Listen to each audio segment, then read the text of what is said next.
Like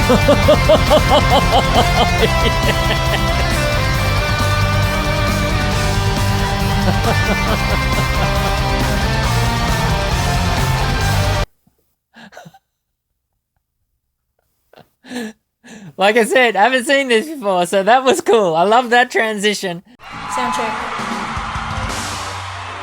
Well, g'day and welcome back to another vocal analysis here at Voice Essentials. My name is Dr. Dan, and today we are setting out on an epic journey. This is the Nightwish performance of the greatest show on earth. I hope you're comfortable, because the performance itself, the song, is 20 minutes in length. It's long. It takes me back to the 70s, you know, back to the era of bands like Yes, where, you know, one song would be the complete length of an LP of one side.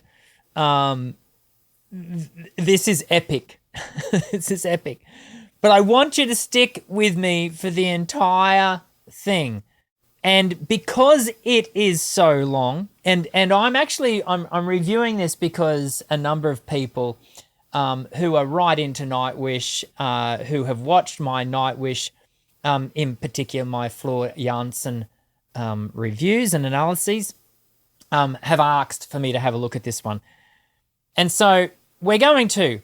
But once again, and this is becoming a bit of a habit with me with Floor Jansen, because typically I review and have a watch and a listen a few times through to a performance so I can get my head around it and sort of give detailed and hopefully insightful and educational information. We are a Learn to Sing channel here at Voice Essentials. I haven't done this on this performance. I had to listen to a few bits here and there, but I haven't listened to it beginning to end. So I'm going to be on the fresh ride of this. For those of you who haven't heard it, I'm going to read. It's the first time I'm listening to it as well. I'm expecting to hear awesome arrangement, awesome orchestration, amazing vocals from Floor. I'm expecting to hear really cool things.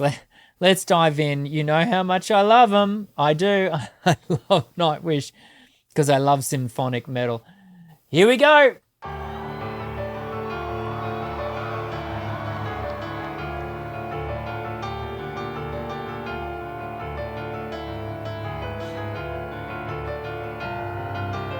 Incidentally, this is at Wembley Stadium, I think back in 2015. It's quite a while ago now.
I just want to.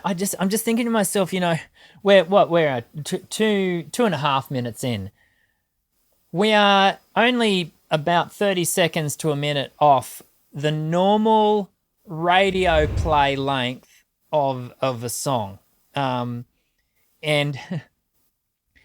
and some people from younger generations than mine even find it difficult to listen to an entire song. My kids, I'm constantly pulling them up and saying, finish the song. You haven't even got to the second verse and you're already clicking next. And yet here we have a band who have the artistic bravery to actually present something of, I've used this word before, epic nature and length. And gee, that's so cool. That is so cool in today's age where everything is so, next, swipe left, swipe right. I don't even know which one's which. As a musician who part of my university degree was analysing composition and arrangement and mostly of the classical form, it's cool to see contemporary music being bold enough to be long.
Here comes Floor.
This is what I love about Floor's voice. You might have caught one of my more recent Nightwish reviews was of her doing the Phantom of the Opera with Henk Port, and it was good. And I make the point. It's good. I didn't love it.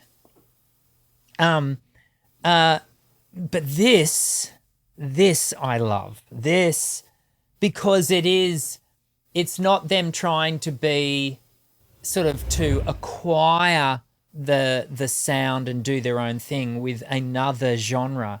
This is their genre. This is them.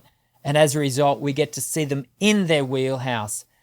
The other point I'm loving about the staging of this is, and it reminded me, growing up, my music teacher in my lower my younger years of high school was a guy by the name of Ian Champion, Mr. Champion. We used to call him Champs. And he is one of the people that really fostered in me a love of music. I remember he had us all lie on the floor and listen to Handel's Four Seasons. And I think it's Handel.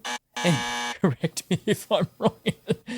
Anyway, it was Four Seasons, and he encouraged us to listen to the imagery with our eyes closed, to listen to what the composer had put into the imagery of the music.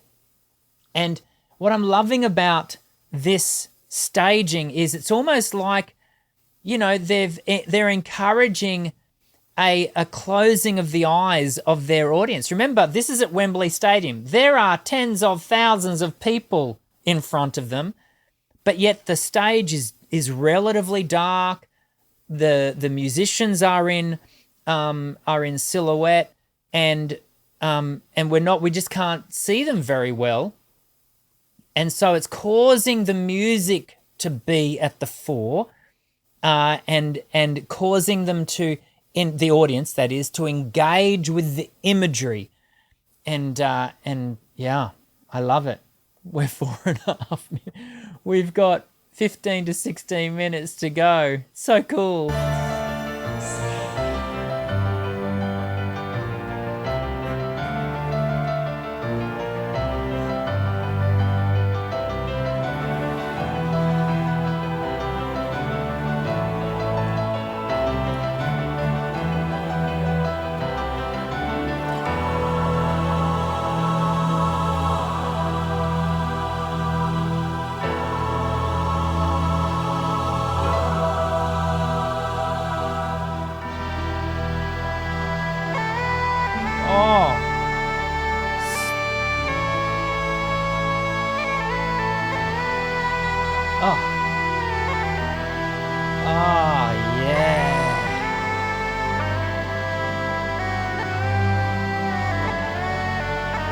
After sleeping through 100 million centuries, we have finally opened our eyes on a sumptuous planet, sparkling with color, bountiful with life. Within decades, we must close our eyes again. Isn't it a noble and enlightened way of spending our brief time in the sun? To work at understanding the universe and how we have come to wake up in it.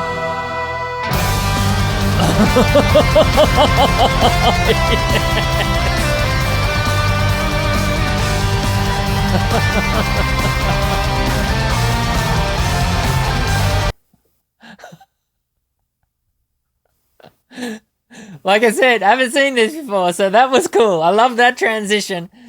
For those of you who don't know, that voice that you can hear, that's Richard Dawkins. I probably should have said, I did a little bit of research into this piece. It's kind of the story of the history of the world as seen through the lens of an evolutionist, and so hence Richard Dawkins is giving the narration, if you will.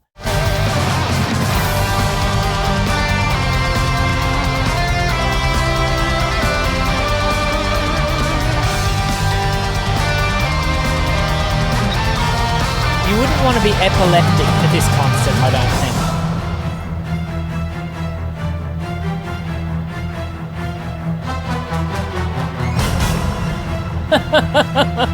That's good. The cosmic law of gravity pulled the new forms around the fire. Careless cold infinity in every vast direction. Lonely Sarah in the Goldilocks zone, she has exhaled to exhale. From the stellar nursery into a carbon feast, and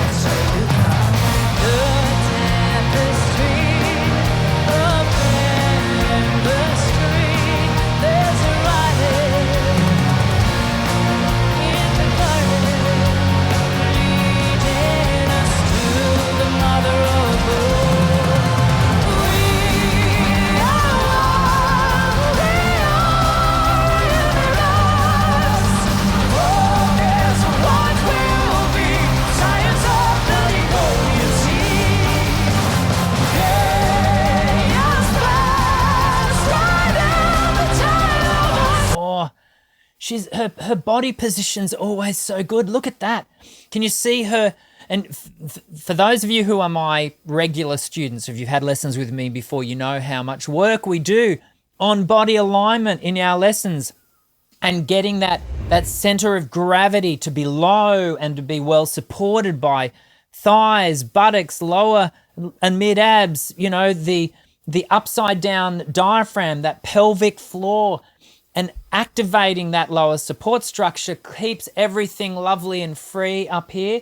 The other thing I was noticing about Floor's facial position is she's got this sort of sense of nicely raised cheekbone and not cheekbone, cheek muscles. I don't think you can raise your cheekbone, but it's got, so she's placing into that position. Her vocal placement, her forward placement is always so on point.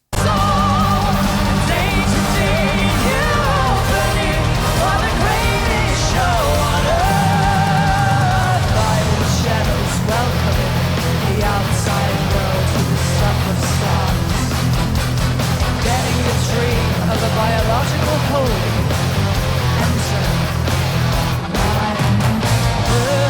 tapestry of chemistry. There's a writing in the guiding, leading unto the mother of all. We are one, we are universe. There's a what will be, science of the evolution. Aliens pass right down the trail of our soul. The day-to-day new opening for the greatest show.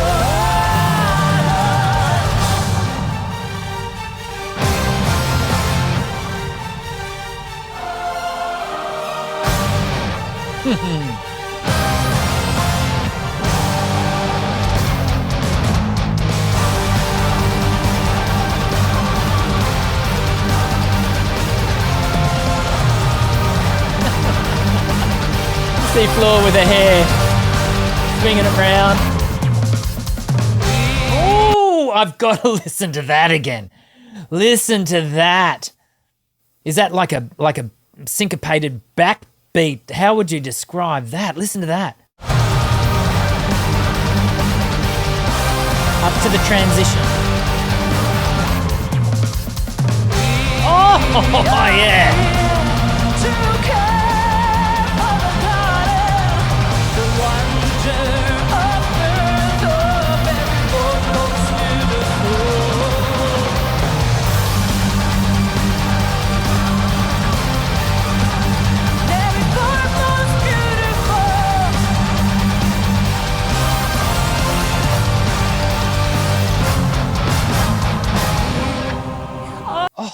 This is musically complex. You know, contemporary music often comes under fire from, let's just call it the ill-informed and the uninitiated as being simple. There is nothing simple going on here. This is complex, educated, skillful music. And the rhythmic patterns being employed, this is a feast for the ears. It's, you know, and if you're thinking this is a little bit too I don't know, if you're not into it, then that's okay. You're not into it. It almost could fall. I mean, obviously people who are right into symphonic metal and the heavier genres are going to love this regardless. But if you're not into music, this might seem a little bit just, you know, a little bit self-indulgent. I don't know, perhaps. I don't find it so. I am loving this. This is I think because it harkens back to, I enjoyed bands like Yes. I did a whole university assignment on the band Yes because I thought they were cool, and I think this is cool too.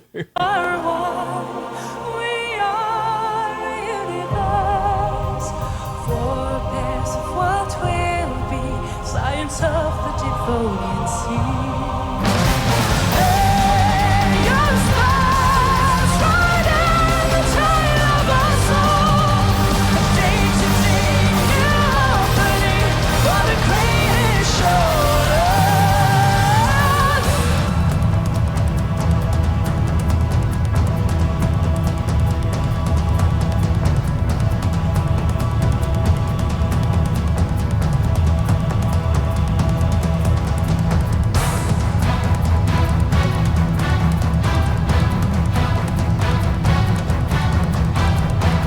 Well, that is the first look at the audience we've got, and we're 10.5 minutes in. It proves that, you know, they're there. They're there.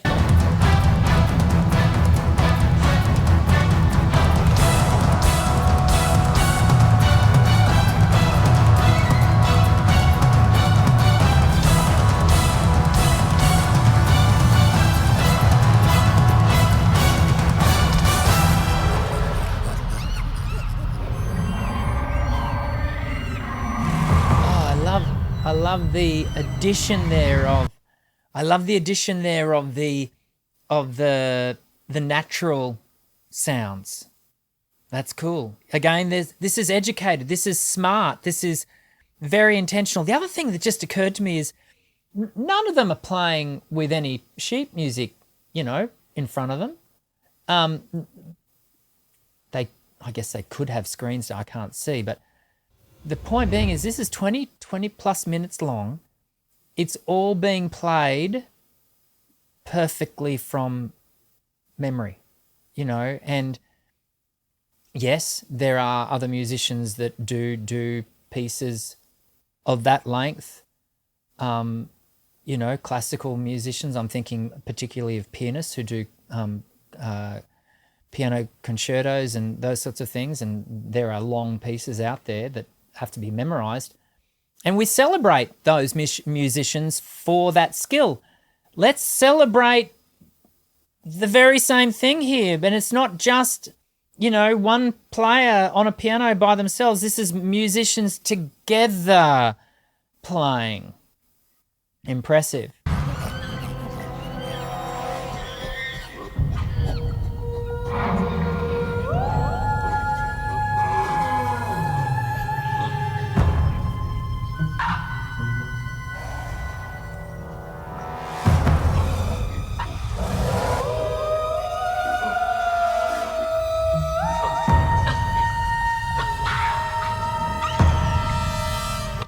I dare say they're playing to a click track.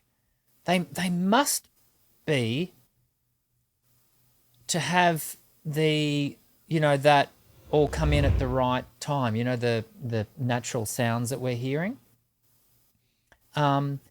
Unless there is someone taking care of that and in that live moment playing those. That would be so cool to know how they did this. Is it to click, or is it to someone live, you know, doing it side stage or something? I don't know.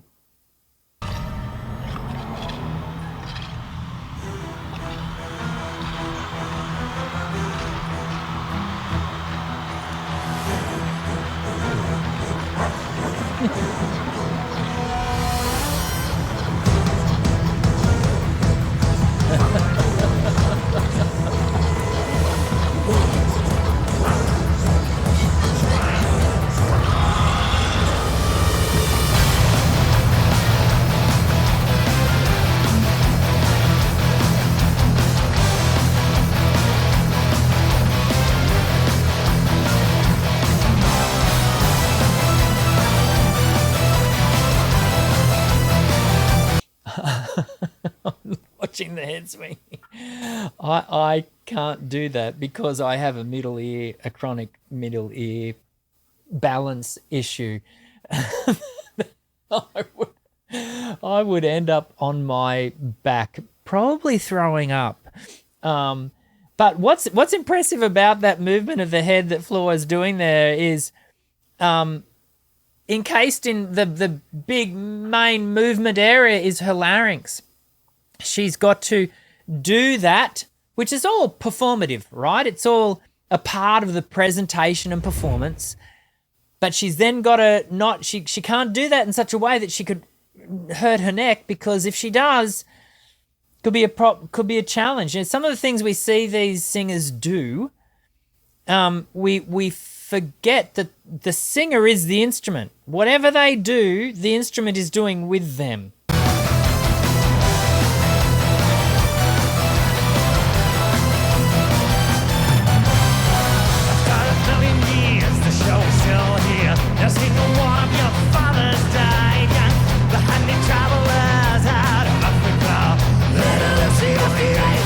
So that's Marco, I think.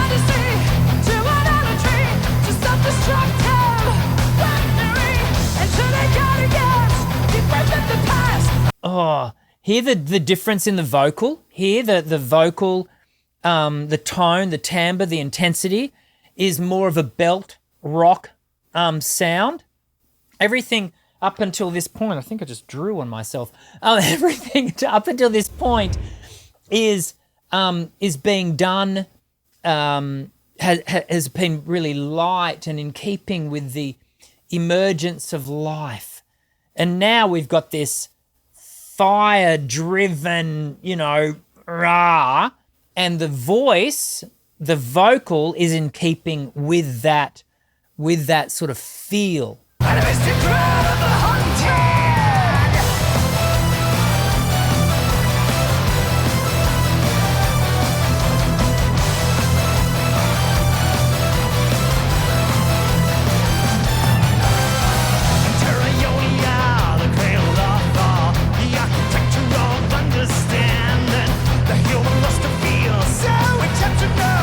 Oh, Marco, nice. Love the way he just flicked his registration there. Oh, wow.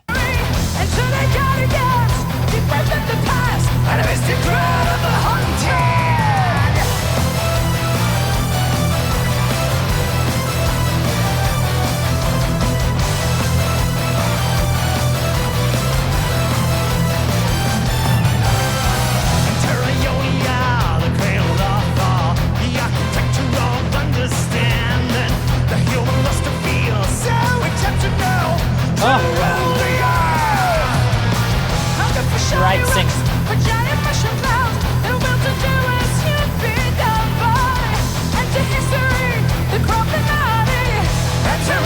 Oh, great vocal, great singing.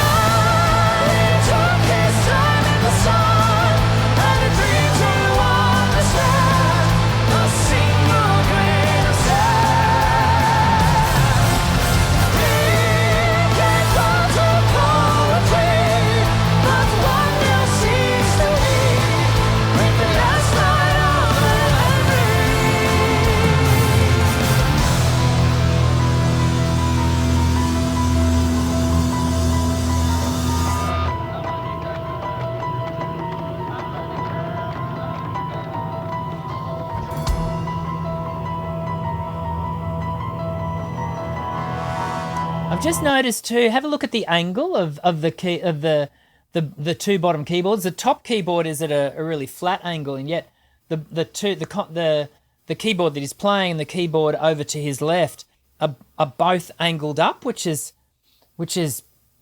interesting, isn't it? There's nothing wrong with it. We all play our instruments in the manner that works for us, and I've just never seen keyboards angled up like that. That's cool.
That's interesting.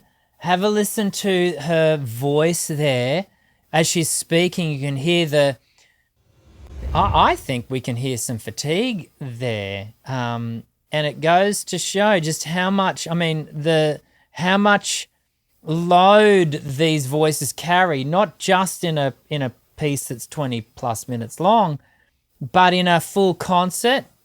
And her voice, I think the spoken value of it is exhibiting, the load, the fatigue a little bit there. Have a listen to that spoken value.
This is really clever.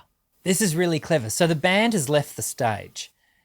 And from a compositional standpoint, so this is now a track, right? Because there's no one on stage to play any live music.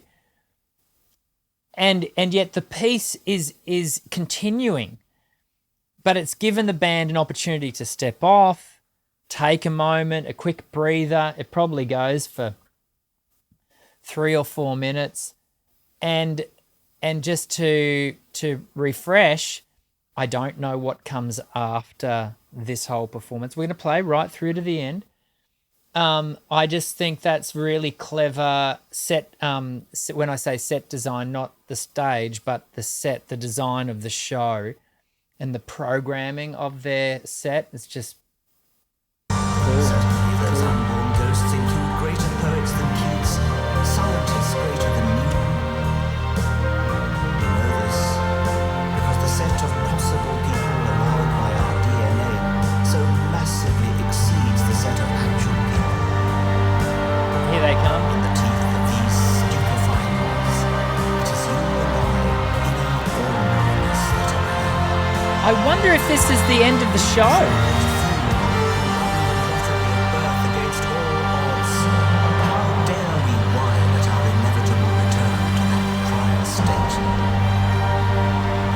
I wonder if they're throwing their picks out there, the guitar picks. Maybe. Someone got the drumstick. Yeah, it's got to be the end of the show. Interesting. No wonder Floor's voice was a bit dumb.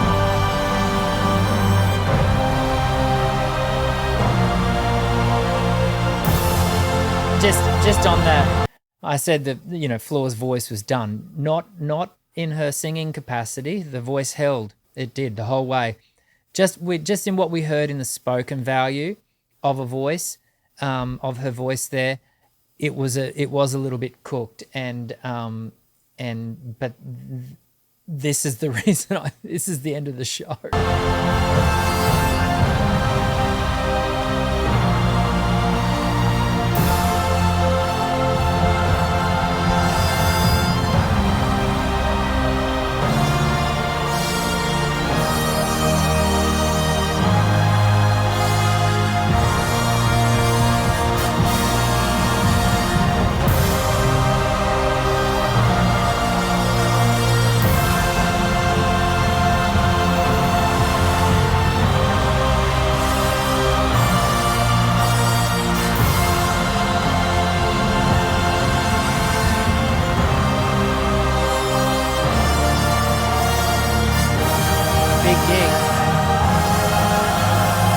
loved it. People loved it.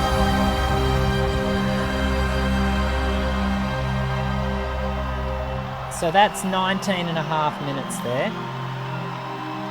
And then here's the moment that people didn't realise would happen. Richard Dawkins walks out.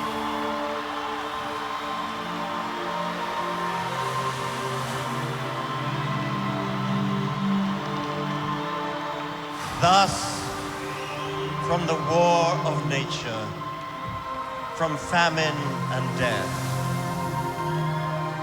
the most exalted object which we are capable of conceiving, namely the production of the higher animals, directly follows. There is grandeur in this view of life, with its several powers originally breathed into a few forms or into one. And that whilst this planet has gone cycling on according to the fixed law of gravity, from so simple a beginning, endless forms most beautiful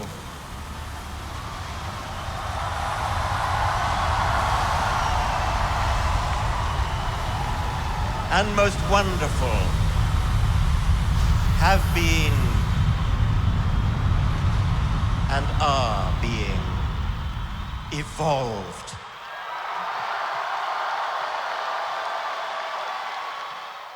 Wow. That... Whew. Did you make it to the end with me? That was a marathon. That will go down as of now, currently now, like the longest reaction video I've ever done. There might be longer in the future, I don't know, but wowzers. What a musical journey to travel along. And yeah, that was something. That was cool. I loved Floor's voice in it.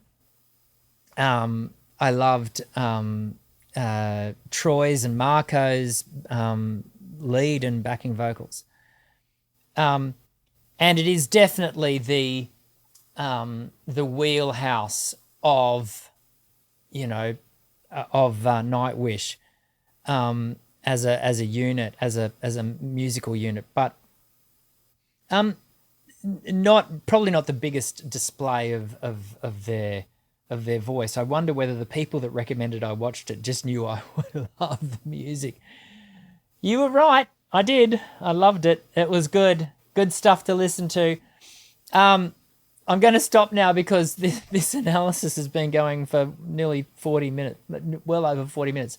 We're going to stop. I hope to see you again in the next vocal analysis video. I'm Dr. Dan. Sing well.